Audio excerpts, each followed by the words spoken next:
Welcome to Sundari's kitchen. இன்னைக்கு நம்மளோட கிச்சனில் வந்து சிம்பிளான ஒரு ரெசிபி பார்க்க போகிறோம். நிறைய பேர் கேட்டிருக்காங்க. அந்த சிந்துவோட ஃப்ரெண்ட்ஸ் எல்லாம் கேட்டாங்க, ஆண்டி சிம்பிளாக சாம்பார் வைக்கிறது எப்படின்றது சொல்லி நீங்கள் காமிக்கல அப்படின்னாங்க. அதனால் இன்னைக்கு வந்து சிம்பிளாக ஒரு சாம்பார் வைக்கலாம்.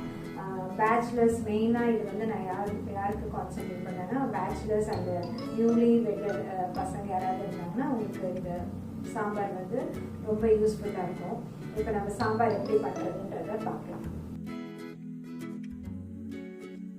இப்போ இன்னைக்கு நான் வந்து கத்திரிக்காய் முருங்கைக்காய் போட்டு சாம்பார் வைக்க போகிறேன். சாம்பார்னாலே முருங்கைக்காய் போட்டால் தான் அது வந்து தனி டேஸ்ட் வரும். ஒரு ஆளாக்கு துவரம்பருப்பு எடுத்திருக்கேன்.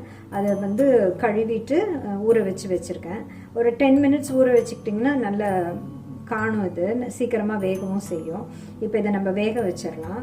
இதுக்கு வந்து நான் வந்து ஒரு அரை ஸ்பூன் வந்து மஞ்சத்தூள் போட்டுக்கிறேன்.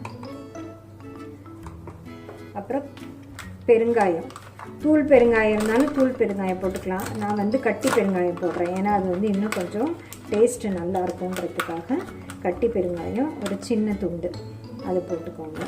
போட்டுட்டு இதோட ஒரு ஸ்பூன் வந்து நல்லெண்ணெய், நம்மளோட ஆலயா ப்ராடக்ட்ஸ் இது. நான் இன்னைக்கு கிவ் அவேக்கு அனௌன்ஸ் பண்ண பாருங்கள். அந்த நல்லெண்ணெய், செக்கு நல்லெண்ணெய், இது ஒரு ஸ்பூன் போட்டுக்கலாம். போட்டுட்டு இதை நம்ம இப்போ குக்கரை லாக் பண்ணிவிட்டு இதை வந்து வேக வச்சிடலாம். ஒரு 4-5 விசில் கொடுத்தீங்கன்னா நல்ல பருப்பு வெந்துடும்.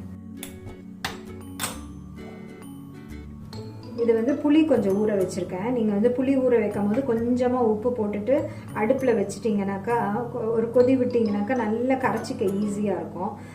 ஈஸி மெத்தடாக நீங்கள் கரைச்சி எடுத்துடலாம். அதனால் அது மாதிரி நான் பண்ணி இதை வச்சுருக்கேன். சாம்பாருக்கு கண்டிப்பாகவே சின்ன வெங்காயம் யூஸ் பண்ணுங்கள். சாம்பார் வெங்காயம் தான் யூஸ் பண்ணணும், அப்போ தான் வந்து டேஸ்ட்டாக இருக்கும். அதையும் நான் வாட்டரில் போட்டு வச்சுருக்கேன். அதை எடுத்து உரிக்கும் போது நமக்கு ஈஸியாக உரிச்சிக்கலாம். இப்போ போய் நான் வந்து பருப்பு வேகிறதுக்குள்ளே இதெல்லாம் ரெடி பண்ணி எடுத்துகிட்டு வந்துடுறேன்.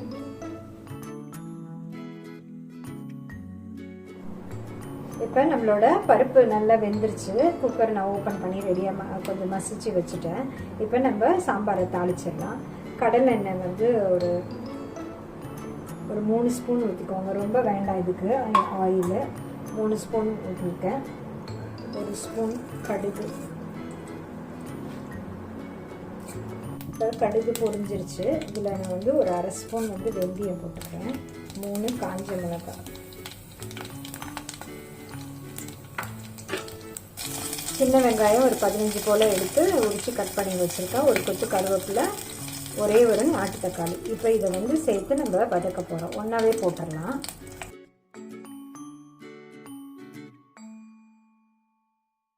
பருப்பு வேகும் போதே நான் கொஞ்சம் கட்டி பெருங்காயம் போட்டேன். இப்போ கொஞ்சமாக நான் தூள் பெருங்காயம் போட்டுக்கிறேன், வாசனையாக இருக்கும். ஒரு அரை ஸ்பூனு மஞ்சத்தூள், ஒரு ஸ்பூன் கல் உப்பு போட்டுக்கிறேன். நான் வந்து வெங்காயத்தை பார்த்தீங்கன்னா ரொம்ப வதக்கலை, கொஞ்சம் ஒரு ஆஃப் குக்கடாகவே இருக்கட்டும். இதில் நான் இப்போ வந்து காய்கறியில் ஆட் பண்ணிக்கிறேன். கத்திரிக்காயும் முருங்கைக்காய், மாங்காய் போட்டால் இன்னும் டேஸ்ட்டாக இருக்கும். மாங்காய் இல்லை இன்னைக்கு, அதனால கத்திரிக்காய் முருங்கைக்காய் போட்டிருக்கேன்.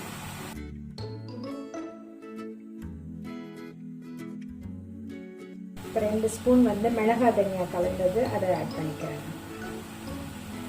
போட்டுட்டு இந்த காயோட நல்லா கலந்து விட்டுருங்க.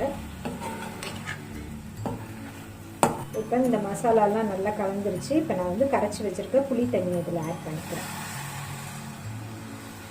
புளி ஊற்றிட்டு கொஞ்சம் அடுப்பை ரைஸ் பண்ணி விட்டுருங்க. இவ்வளோ நேரம் நான் சிம்மில் வச்சு பண்ணேன். ரைஸ் பண்ணிவிட்டு ஒரு கொதி வந்தோடனே இதை எடுத்து நம்ம குக்கரில் சேர்த்துக்கலாம். இப்போ பருப்பு பார்த்திங்கன்னா நல்லா மசிஞ்சிருக்கு. இதோடு நம்ம இப்போ இந்த காய்கறி இதை எடுத்து ஊற்றிடலாம்.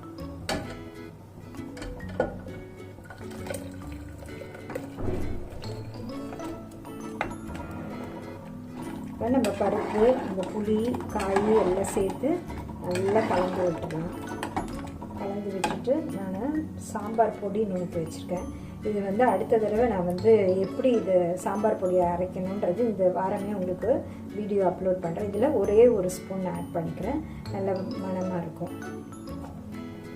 கலந்துட்டு திரும்பவும் மூடிட்டு ஒரே ஒரு விசில் காய்கறி வேகிறதுக்காக கொடுத்தோன்னா நம்மளோட சாம்பார் சூப்பரான டேஸ்டியான சாம்பார் ரெடி ஆகிடும். இப்போ நான் லிட்டு போட்டு மூடிடுவேன் குக்கரை.